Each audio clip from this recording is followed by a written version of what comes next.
Let me start with a disclaimer before I get into this video. This is going to be rage bait for a lot of people. I know pretty much nobody, or not nobody, but I think I'm in the minority of fans that would actually love to see Justin Gaethje fight Ilia Topuria next for the title. If it were to happen, I would be excited about it. I know a lot of folks feel very differently about this and almost feel outraged that Justin Gaethje might get the shot over Arman Tsarukyan. So let me start with a couple of things. Number one, look, if it happens, it happens, and we can't control it. I'm so down for this fight. I think a lot of people are in denial about not wanting to see this fight because who doesn't like Justin Gaethje? We all love Justin Gaethje. We all love to see him fight, even if it's not as competitive as a matchup as Arman. If it's happening, we're going to tune in. We're going to watch. It might be one of Justin Gaethje's. It might be his very last performance. It's going to be awesome. It's going to be exciting. So as people calm down, if they do make this fight, I think everybody will eventually settle in and be excited to see Justin go out there and give it one more go for the lightweight strap. Maybe he'll be victorious. It's a fight. You never know how it's going to go down. So let's start there. But anyways, this video is basically going to be why I specifically would be down for Justin Gaethje, and also why I think it is potentially somewhat justified for him to get that shot. There's going to be reasons why, of course, it makes more sense for Arman to get the shot, but we need the full context. We need the full story. We need the full history of this entire back and forth, I think, to get our heads around it. And maybe I'm not going to convince you 100% that he should leapfrog Arman Tsarukyan, but at least by the end of this, I can convince you that he's the next most, I guess you want to say, deserving. I know that word doesn't always carry a lot of weight in the UFC, but at least why he should be the next most favorable matchup or favorable opponent for Ilia Topuria from somewhat of a meritocracy standpoint, and that we should be cool with this if this does indeed happen. But anyways, we're going to go through a lot of these things. Now, the last thing I'll say before I jump into the slides and the videos and whatnot is if we just purely look at the accolades for the last 5 fights, and that's going to be the first slide next to each other, yeah, I can get on board that you maybe feel Arman Tsarukyan has a better stake to has a better claim to the title shot than Justin Gaethje. I'm not going to disagree with that, but there's other things I think we need to consider that are very relevant in some of the things that people, the Justin Gaethje detractors or people that don't want to see him fight, that we have to bear in mind when we go through this debate. So here we go. This is why I do want Justin Gaethje for the next title shot, why I think it'd be awesome. So let's get into the mix. First, we're going to look at their last 5 fights. Now, this is where a lot of people are getting upset. They're like, look at Arman Tsarukyan's record in comparison. It's such a stronger resume. I don't think it's that much of a stronger resume, although it does make sense that why they gave Arman Tsarukyan the title shot. They already gave it to him right back at UFC 311, if I'm remembering that correctly, and why it does make sense. But let's look at this and see that you can see that Justin Gaethje is really not that far off from Arman Tsarukyan. Now, let's look at the timeline here, right? We've got a loss to Gamrot, and then Arman Tsarukyan and it was a very close decision, right? Some people even felt that Arman won, was very close, whatever, but he lost on the record books. He had to fight his way back up with these 2 fights. And then he fought somebody with really good name recognition, Beneil Dariush. Okay.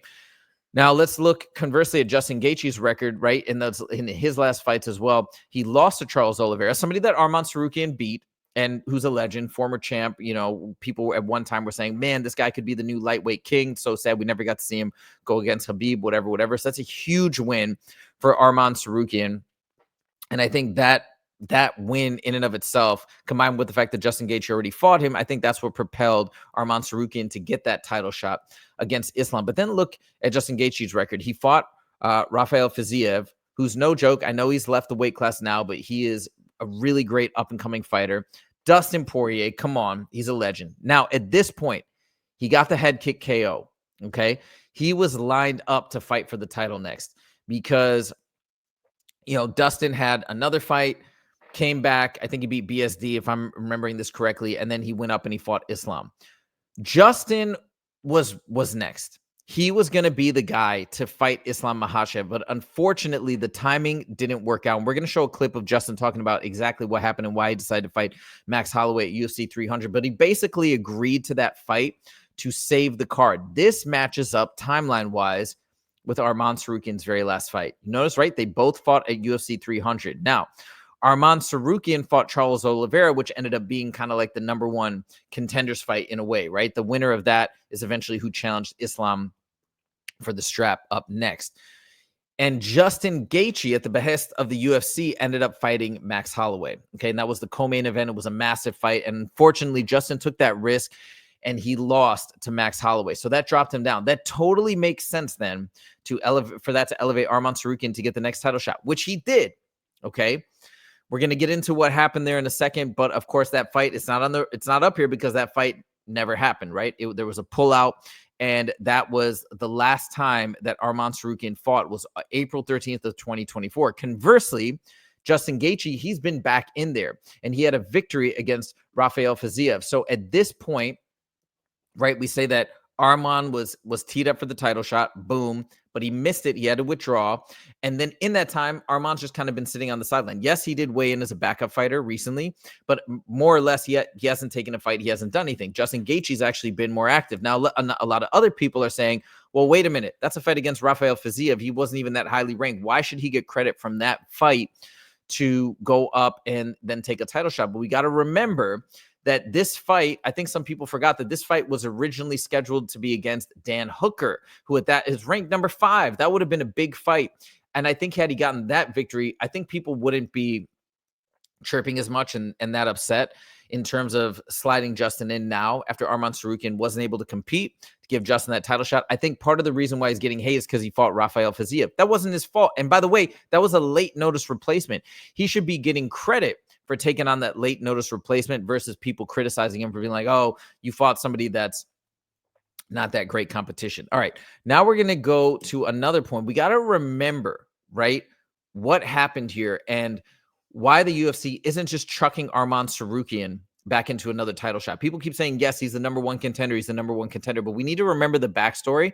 And we also have to understand the way the UFC works. While it is a competition somewhat aligned with meritocracy, it's also a business. There's also, look, man, who are the people that are going to be reliable, that are going to step up when you have a huge main event, a huge, that was one of the craziest cards. Remember the co-main was Merab versus Umar, massive. And then the massive main event, it was Islam versus Arman Tsarukyan in LA, where Arman Tsarukyan had a massive fan base. I mean, they really were building this fight around that main event. And let's rewind the clock back to Dana White's reaction at this point. This is how he felt about Arman Tsarukyan pulling out. I think he pulled out like Thursday night before he never weighed in. So he pulled out Thursday night. And this is what Dana White had to say about it after UFC 311 concluded. Gotcha. Arman Tsarukyan, what do you do with him at this point? I mean, do you automatically rebook him in the next title fight? Do you go back to the drawing board? No. Yeah, he's going back to the drawing board. I don't want anybody to ever fight hurt, ever. You know, we've been in these positions before. Went down there with the doctor. Went down there with Heather from the PI, who is, you can ask any fighter or anybody else. She's the best in the world. And you know, you miss opportunities sometimes, and he did. So we'll see how this plays out for him next year. You feel like he could have competed? You feel like he could have competed tonight? I have no idea. I don't know that. Only he knows that.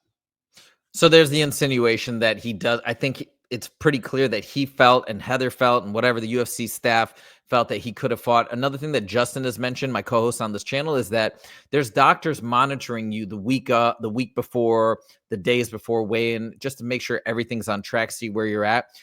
So it's not like Dana White is saying this out of nowhere. This is probably multiple people weighing in and giving their opinion of what was happening and why Arman was truly pulling out, right? He was claiming it was a back injury that was maybe exacerbated from the weight cut. Regardless, I think Dana White and the UFC staff felt like this was some sort of mismanagement on Arman Tsarukyan and his team's part. And as a result, he had to pull out, which probably cost the UFC a lot of money. Again, when the main event is changed, you have the option of getting a refund for your tickets. How many people asked for a refund? How many people then didn't buy the pay-per-view? Because then we had Islam Makhachev. I mean, I bought it. I watched it. Obviously, I'm going to watch all these big cards, but we had Islam Makhachev go up against Moicano, and it was a pretty decisive victory in round 1. Very quick submission. And Moicano was ranked, I think, like number 10 at the time. And imagine that change. We thought we were going to have a real battle. Arman Tsarukyan, a lot of people thought he was going to beat Islam. So what a change. we have to take that into consideration, especially from the UFC's perspective. If you're putting somebody, if you're building an entire card and a location around a certain fighter and they pull out at the last minute for what you consider to be mismanagement of the weight cut or the lead up, that's a big problem. And I think it's fair for them to ask him to fight somebody else or whatever. I mean, they're going to make that criteria and they're going to ask him to do whatever they feel is necessary. So my point is when we go back to this, for a lot of people who are so upset that Arman, being the number one contender, isn't getting this fight, you have to also take into consideration that the UFC has certain considerations of their own when elevating fighters, right? They need to set a standard across the board to be like, hey, if anybody else is going to do this, it's not going to result in, hey, we're just going to reset the board and you're going to get the next title shot. There's got to be some sort of something to show that, all right, if this is type of thing is going to happen, you're going to be penalized, just to incentivize fighters to show up and do their thing. Now, I don't know 100% if this is what happened. We made a video on the channel. Justin, my co-host who has fought in the UFC, weighed in and explained why he felt pretty confidently that this is exactly what Dana White felt it was. But if you disagree with this take, if you think that, hey, you know what, Dana White, everybody in the UFC staff, they're wrong, this was indeed just an injury, okay, then I can really understand where you're coming from with the Arman Tsarukyan case.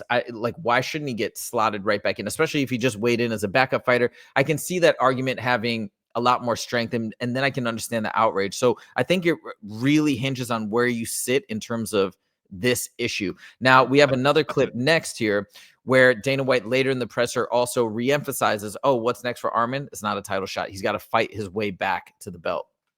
You said going back to the drawing board with Arman. Kind of tell us about what that looks like. What are you going to kind of envision? I don't know. He's not getting the title shot, so that means he's going to have to fight his way back to the title. That's what he said, right? So again, that's kind of going back on his word to some extent. Fine, he sat out for this title shot, but now sliding him in next without quote unquote fighting his way back up, right? That would be going against what he said right here. He could change his mind. He could say, all right, you know what? We're meeting in the middle. You weigh in as a backup fighter. That's going to clear the slate. Show us that you can make weight. Show us that you can show up. Boom, we can get you back in there. We can also look at it through that lens. But my point is, this is from Dana White's own mouth, from his perspective, that he felt that Arman needs one more fight. So people didn't flip out at the time when he said it. Why are people flipping out right now if that's still to be the case? In the meantime, we have Justin Gaethje get in there and take a title shot. I mean, that's how I feel about it. Plus, I am a big Justin Gaethje fan. I would like to see that fight, even if people feel it's a foregone conclusion against Ilia Topuria. Again, now this is later on. This is recently. I think this is after Ilia defeated Charles Oliveira at the end of June at International Fight Week. This is Dana White revisiting that same topic. And here he doesn't mince his words. He says explicitly what he feels about what happened when Arman Tsarukyan pulled out. He didn't say, oh, I think we still don't know, but I think he could have. He just says straight up, I think he missed weight. Check it out. With Arman Tsarukyan weighing in as the backup, is he getting back in the good graces with you and the... Well, it's not about getting back in the good graces. It's about, the guy had the opportunity to fight for a title and didn't make weight. It's just, I mean, you couldn't fuck up anything worse than that. But he proved, now that he's not fighting for the title and he was here as a backup fighter, he made weight. So it's definitely a step in the right direction. It's like people focus so much on the number one contender spot and the meritocracy element of the UFC or just sports in general. It's like, yeah, so he should get slotted in.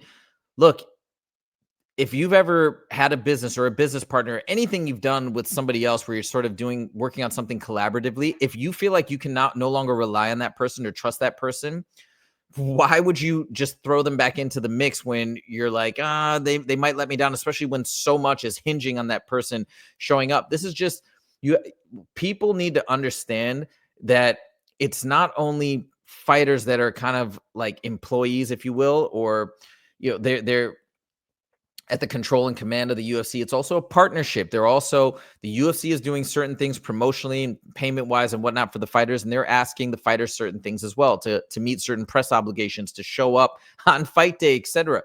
It's a partnership. I'm not saying it's a 50-50 partnership, but it's a partnership.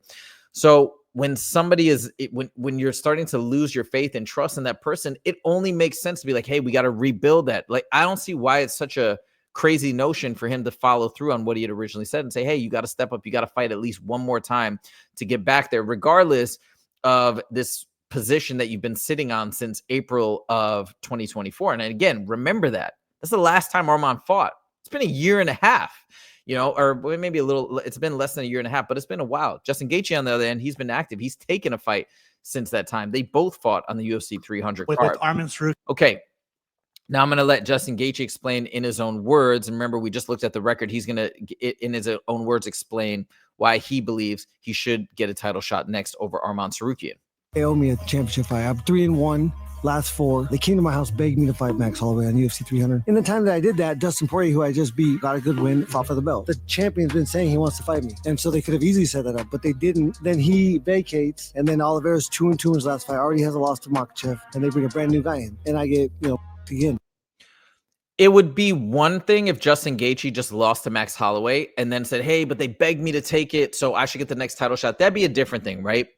Because you take that fight. Yes, you're doing the UFC a favor, but you probably got compensated really well to take that fight, to build up that card, to kind of rescue the card. They really did rescue it. But probably you can't just say, all right, well, I took that fight as a favor. I lost, but I should still get a title shot because I was up for a title shot. That's part of the trade-off. You take the risk. He got compensated well, but he did lose. So I can see that is a valid justification for, all right, you're no longer in line. And that's fair. That's what happened. Arman, instead, he won. He got the title shot, rightfully so. But then he wasn't able to fulfill that obligation. In that time, Justin Gaethje went out, and like I said, you can say what you will about him fighting Rafael Fiziev and where Fiziev is in the rankings. He's supposed to fight Dan Hooker. But either way, he went out there, he did work, and he got a victory. Arman Tsarukyan hasn't had a fight since then. He waited as a backup fighter, but Justin Gaethje got that victory. So he was right there. Maybe that pushed him back down, but now he got a win. I would imagine that at least puts him in somewhat of equal footing to say, hey, I've got a stake. I got a claim to this title shot. Let me get in there, right? So I think what I'm trying to say is, if you still are in the position of, hey, yeah, I really do think Arman Tsarukyan, it was just a straight up injury and this was really unfair. Okay, fine. You might still say Arman, in your opinion, should be the next in line for a title shot, but at least you can't get upset. You can at least say, hey, there is some pretty good justification here for Justin Gaethje to go in there and get the title shot. It wouldn't be the greatest, it wouldn't be such a miscarriage of justice. I think we can get behind that. But even for me, championship fight, I'm 3-1. Even for me now, thinking about it from that vantage point, I feel pretty good actually about Justin Gaethje getting in there. Also, we don't know how long Justin Gaethje is going to be around. Arman Tsarukyan is very young. So what I am saying is this. Let's go ahead and let's see Justin Gaethje get in there. Let's give him one more shot at the title. And it's not like we're doing him really that much of a favor, in my opinion. I think he's earned it. I think it makes sense. Arman Tsarukyan can just follow through with Dana White's original plan. We can give him another fight. Maybe Dan Hooker. That'd be legendary. I think some people are talking about him fighting Paddy Pimblett. That's also a possibility.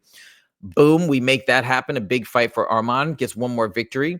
And then he goes in and fights Ilia Topuria. This is also complicated by the fact that it seems like Ilia doesn't want to fight Arman. Now this, I'm not going to get behind, okay? Because a lot of people are saying Ilia is doing this because Arman is the toughest challenge in the division. Like, you shouldn't be able to sidestep people just because you think they're a challenge. Obviously, I don't know 100% if that's the case. That's why Ilia is doing this. But whatever. Yeah, I'm not behind him on that aspect. I'm not behind him for that rationale for trying to not fight Arman Tsarukyan, obviously. But if you look at it through this lens, Dana White's just going to make Arman do what he said he was going to make him do. Take one more fight. Okay, get him against one of those guys. Justin Gaethje right now is still looking for a fight. It's reasonably justifiable that Justin Gaethje could be next in line, just like when Dustin Poirier got that shot after beating BSD. Let's get him in there. He's a legend of the sport, former interim champ. Also for Ilia, what a great name to have on his resume. So I think if you look at all these different facts together, why not? I know I'm going to get a lot of people pissed off at me in this video, but I think I've made a fairly good argument as to why this is a fine fight. This would be a cool fight. So that's my 2 cents. Anyways, that's all I got for you guys today. Let me know what you think in the comments. Thank you guys so much for joining, and we'll see you in the next video. Take it easy.